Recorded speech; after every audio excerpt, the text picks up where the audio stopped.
À Paris, quand un amour fleurit, ça fait pendant des semaines de cœurs qui se sourient, tout ça parce qu'ils s'aiment à Paris. Au printemps, sur les toits, les girouettes tournent et font les coquettes avec le premier vent qui passe indifférent. Alors, il y a un événement, moi, je trouve, parce que ça fait longtemps qu'on n'en a pas parlé, c'est la peinture hollandaise qui s'expose à Paris, c'est au Petit Palais. C'est marrant parce que la peinture hollandaise, bon, elle a une réputation, une image construite surtout pendant la Renaissance. Après, on a l'impression qu'elle a disparu. Alors, elle était bien présente au 19e et 20e siècle. Hein. Elle était très présente, mais en Hollande, effectivement, les peintres souffraient un petit peu de cette influence, justement, de la grande peinture flamande du XVIIe siècle.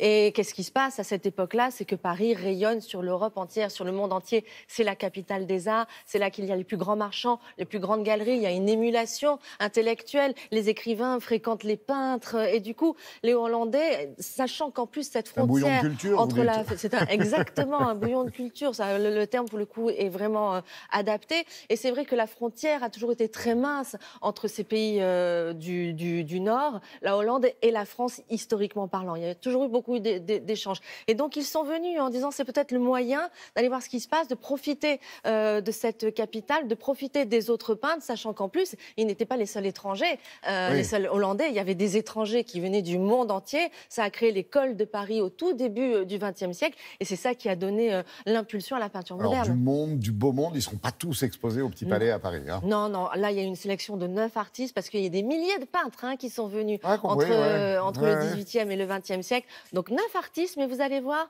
que du beau monde.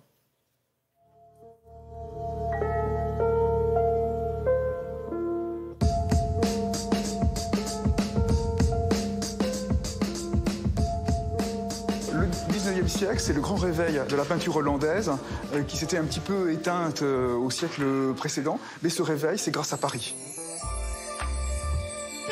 Les artistes hollandais à Paris cherchent à se libérer.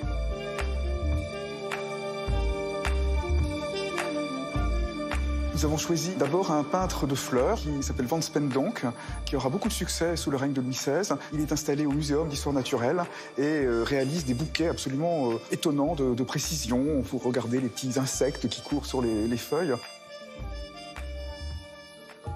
Un autre peintre présent dans cette exposition, c'est Ary Scheffer, un artiste qui a enseigné le dessin aux enfants du duc d'Orléans, qui devient le roi Louis-Philippe. Ce qui, évidemment, lui donne tout de suite une place centrale. C'est une gloire de la peinture romantique. C'est pour ça que nous exposons en regard un beau tableau de Géricault qu'il admirait particulièrement. King, c'est un artiste venu d'Ordrecht qui mènera à Paris une vie de bohème, qui aura du mal à percer, mais qui sera soutenu par ses amis peintres, les futurs impressionnistes qui voient en lui un précurseur. Alors on rencontre bien sûr la figure de Van Gogh qui en 1886-87 vient habiter chez son frère Théo qui est marchand d'art à Paris. Il arrive avec une palette très sombre. Très vite sa palette change du tout au tout. Il devient un peintre très coloré avec une touche quasi pointilliste et il peint des moulins en bleu. Il crée des perspectives très étranges dans la campagne de la butte Montmartre. On voit vraiment un artiste qui se révèle à lui-même dans ce milieu parisien, même s'il n'y a jamais vendu aucun tableau. À la différence de Van Gogh, Van Dongen, lui, il sera un artiste très fêté, même trop mondain, si on peut dire, après la Seconde Guerre mondiale. À Paris, il participe à l'aventure du fauvisme avec des œuvres très colorées montrant la vie dans les musicaux, les cafés-concerts de Montmartre.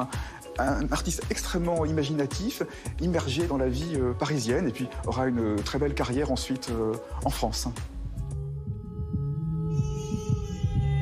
Mondrian figure à part, il connaît la peinture française et admire particulièrement l'œuvre de Cézanne. Il tarde à venir à Paris, il attend les années 1910-1911 pour s'y installer. Il y découvre le cubisme, il est intéressé par les œuvres de Picasso mais ne cherche pas à rencontrer Picasso ni Braque pour ne pas être mangé par ses ogres. Et il développe cette abstraction progressivement qui lui est propre. L'exposition dresse un panorama à travers des figures artistiques extrêmement différentes, insérées de manière très diverse dans la vie parisienne. Toutes, en tout cas, ont choisi cette sorte d'exil à Paris pour se retrouver eux-mêmes et vraiment inventer, créer.